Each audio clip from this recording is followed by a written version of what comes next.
Hello दोस्तों, इस video में बात करेंगे कि यूपीएचएससी का जो असिस्टेंट प्रोफेसर का एग्ज़ाम होने वाला है फरवरी में, उसके लिए आप जो जीएस का पेपर होता है उसको कैसे तैयार करें। Welcome to my YouTube channel. My name is doctor Ankit Mishra. मैं एक असिस्टेंट प्रोफेसर हूं और मैंने इस एग्ज़ाम को क्वालिफाई किया है, तो मैं आपको बता सकता हूं कि आप जीएस पेपर को कैसे अच्छे से करें। देखिए, पहला वाला जो पेपर जीएस का होता है उसमें 30 क्वेश्चन आते हैं, आप सभी को पता है। जो तैयारी कर रहे हैं उनको तो बिल्कुल पता है, लेकिन ये 30 नंबर जो है ये आपके लिए बहुत ही इम्पोर्टेंट है और बहुत बड़ा लिमिटिंग फैक्टर ये प्ले करता है। तो पहले मैं बात कर लेता हूँ कि इस पेपर में कौन कौन से पार्ट आते हैं। तो जीएस पेपर जो आपका फर्स्ट होता है उसमें देखिए एप्टीट्यूड और रीजनिंग का एक पार्ट आता है, करंट अफेयर्स का एक पार्ट आता है और स्टैटिक जो आपके जीएस होते हैं उनका एक पार्ट आता है। तो सबसे पहले बात करते हैं कि मैथ और रीजनिंग को आप कैसे तैयार करें। देखिए, मैथ और रीजनिंग में कुछ ऐसे टॉपिक होते हैं जहाँ से क्वेश्चन आते ही आते हैं। उसमें 12 से 15 टॉपिक है। आप 15 टॉपिक तैयार कर लेंगे तो आपका आराम से जो है जो मैथ और रीजनिंग वाला पार्ट है, एप्टीट्यूड जिसको बोलते हैं, वो जो है आसानी से हो जाएगा। और इसमें क्वेश्चन बहुत ईजी आते हैं। जो टॉपिक है वो बहुत ईजी रहता है। अगर आप उनको एक दो बार प्रैक्टिस करेंगे तो आसानी से जो है आप उसको आराम से उसमें 5-6 क्वेश्चन जो आते हैं उसको कर लेंगे। तो देखिए, इसमें कुछ जो टॉपिक होते हैं मैं आपको बता दे रहा हूँ, दोनों का कंबाइंड है, आप उनको देख लीजिएगा, मैथ और रीजनिंग का। देखिए, पहला आपका हो गया नंबर सिस्टम। उसके बाद इसमें क्वेश्चन आते हैं प्रॉफिट एंड लॉस के, परसेंटेज के, ठीक है। उसके बाद इसमें क्वेश्चन रहते हैं क्या कहते हैं परमुटेशन एंड कॉम्बिनेशन के, problem based on train, speed के, ठीक है। इसके अलावा डायरेक्शन के क्वेश्चन रहते हैं, क्लॉक के रहते हैं, ठीक है। और क्या कहते हैं ब्लड रिलेशन के क्वेश्चन रहते हैं, नंबर सीरीज के क्वेश्चन रहते हैं, कोडिंग डिकोडिंग के क्वेश्चन रहते हैं। इस तरीके से कुल मिला के आप क्या करिए, आप 12 से 15, कम से कम 15 टॉपिक आप उसको छांट लीजिए। अभी आपके पास कम से कम 40 दिन का समय है, 35 से 40 दिन का समय है। तो अगर आप एक एक दिन भी एक टॉपिक को पढ़ेंगे तो आराम से 15-20 दिन में आपका जो है ये सारा जो है एक एक घंटे भी पढ़ेंगे तो आराम से आपका मैथ और रीजनिंग का पार्ट हो जाएगा, ठीक है। लेकिन इसको बार बार प्रैक्टिस करिए, जितना आप प्रैक्टिस करेंगे उतना अच्छा इसमें गेन करेंगे, क्योंकि ये फिक्स एरिया होता है कि ये 15 जो 16 टॉपिक है इनमें से क्वेश्चन आने ही आने हैं, ठीक है। ऐसा अनएक्सपेक्टेड नहीं कि नहीं आएगा। अगर आप पढ़ के जाएंगे तो आराम से यहाँ से क्वेश्चन को इजीली आप कर लेंगे, लेकिन आपको प्रैक्टिस करना पड़ेगा। अब आता है सेकंड पार्ट करंट अफेयर्स का। जो 30 नंबर का क्वेश्चन आता है इसमें लगभग 50% करंट अफेयर्स आता है, ये मान के चलिए। तो सबसे बड़ा पार्ट इसमें करंट अफेयर्स का है। अब करंट अफेयर्स के क्वेश्चन कैसे आते हैं, बहुत ही फैक्चुअल करंट अफेयर के क्वेश्चन आते हैं। अगर आपको पता है तो आप कर ले जाएंगे। ये यूपीएससी का या पीसीएस का एग्जाम नहीं है जिसमें आप कुछ एनालिसिस कर सकें, कुछ सोच विचार कर सकें, ऐसा कुछ नहीं है। अगर आपको आ रहा तभी आप कर पाएंगे, नहीं आ रहा तो आप नहीं कर पाएंगे। तो बहुत ही फैक्चुअल होता है करंट अफेयर, आपको उसी तरीके से पढ़ने। अब क्वेश्चन का नेचर कैसा होता है, देखिए क्वेश्चन का नेचर में से आएगा कैसे आएगा, जैसे अपॉइंटमेंट पूछ लिया, अवार्ड्स एंड ऑनर पूछ लिया, ठीक है, क्रिकेट में पूछ लिया, बैडमिंटन में पूछ लिया, जो है टेनिस में पूछ लिया, जो अभी सीरीज जो हो रही है जिसमें जो जो जीते हैं, ठीक है।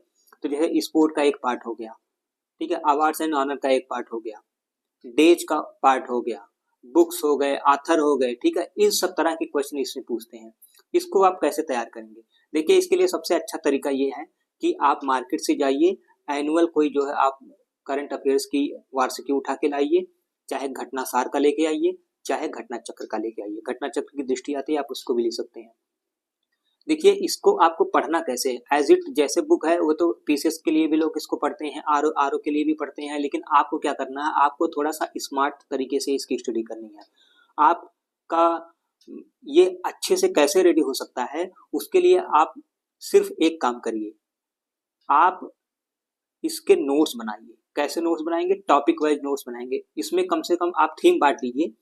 तो आप ये मान के चलिए कि 10 से 12 थीम इसमें कुल रहेंगे। जैसे एक पार्ट हो गया आपका अपॉइंटमेंट का, एक पार्ट हो गया पर्सनालिटीज का, एक पार्ट हो गया जो क्या कहते हैं साइंस एंड टेक के न्यूज हो गए, एक पार्ट हो गया डिफेंस हो गया जो एक्सरसाइज वगैरह होती हैं, उसके बाद अवार्ड एंड ऑनर का हो गया, स्पोर्ट का हो गया, ठीक है। इस तरह के जो अलग अलग पार्ट में आप डिवाइड कर लीजिए तो 10 से 12 पार्ट आपके बनेंगे और हर पार्ट का आप छोटा छोटा नोट्स बना लीजिए।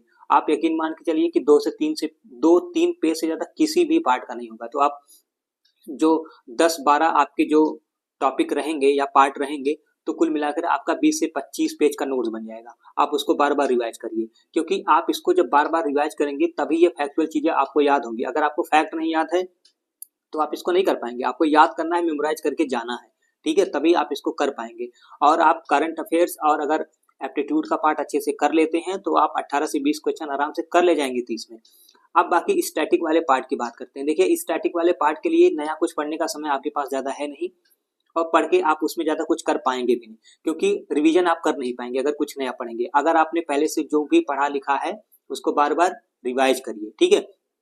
उसके लिए बहुत ज़्यादा परेशान होने की ज़रूरत नहीं है। जैसे मान लीजिए कि हिस्ट्री से 2-3 क्वेश्चन आता है या ज्योग्राफी से 2-3 क्वेश्चन आता है, इसका सिलेबस बहुत बड़ा है, कहाँ से आएगा आप कुछ गेस नहीं कर पाएंगे, कुछ जान नहीं पाएंगे, ठीक है। आएगा तो आप कर पाएंगे ये भी डाउट है, क्योंकि आपने उसको ज़्यादा पढ़ा नहीं है।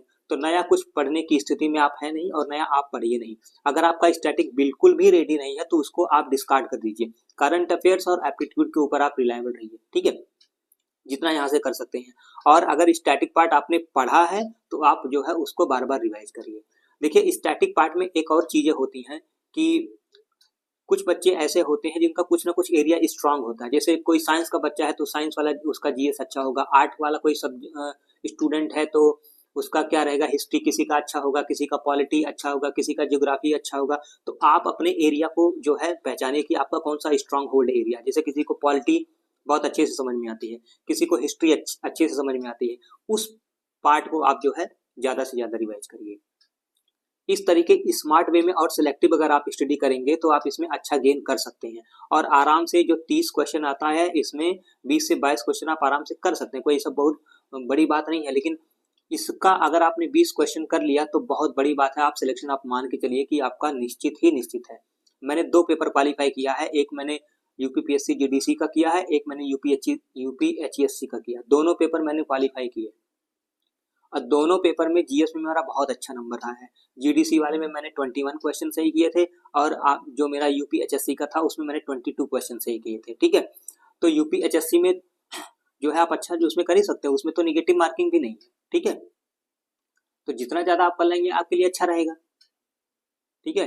तो आप इस तरीके से उसको जो है रेडी करके जाइए, इस तरीके से पढ़िए, इसमें ज़्यादा से ज़्यादा आप गेन कर सकते हैं, क्योंकि ये एज अ लिमिटिंग फैक्टर के जैसा क्या है काम करता है। सब्जेक्ट जैसे सभी का ठीक ठाक होता है, लेकिन सब्जेक्ट अगर किसी वजह से टफ आ गया या कुछ उसके क्वेश्चन नहीं आते हैं तो उसका कंपनसेशन आपका जीएस है। तो आप ये मान के चलिए कि हमें सिर्फ एग्जाम को निकालना ही नहीं है, हमें अच्छी रैंक भी लानी है ताकि हम अपने मन का कॉलेज जो है मिले। अब इनकी तैयारी आप करेंगे कैसे? जीएस वाला जो करंट अफेयर उसका मैंने बता दिया, ठीक है। और एप्टीट्यूड की तैयारी आपको कैसे करनी है? आप अगर आपके पास, आप बुक से मत पढ़ने जाइए एप्टीट्यूड। मेरा सजेशन आपको ये है कि प्लीज बुक से आपको कुछ समझ में आएगा नहीं ज़्यादा। आप पुराने क्वेश्चन पेपर देखिए और आप यूट्यूब से पढ़ लीजिए, ठीक है। 10-12 टॉपिक सेलेक्ट करके यूट्यूब से पढ़ लीजिए, ठीक है, आपके लिए बहुत बेटर रहेगा। तो मार्केट में आप सबसे पहले जाइए, जो असिस्टेंट प्रोफेसर का जीएस का पार्ट होता है उसका सॉल्व पेपर आता है, उसको खरीद लीजिए। और कम से कम 10 साल 12 साल के जो क्वेश्चन उसको आराम, जितने भी उसमें क्वेश्चन होंगे उसको देख लीजिए, ठीक है, अच्छे से उसको देख लीजिए। यूपी के साथ साथ और भी उसमें रहते हैं, पेपर रहते हैं, क्वेश्चन रहते हैं, आप उनको अच्छे से देखिए, क्वेश्चन को, नेचर को समझिए, उस नेचर के अकॉर्डिंग क्या है आपको तैयारी करनी है।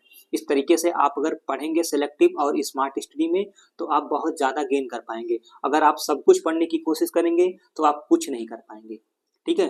Be smart, be careful, be aware, okay.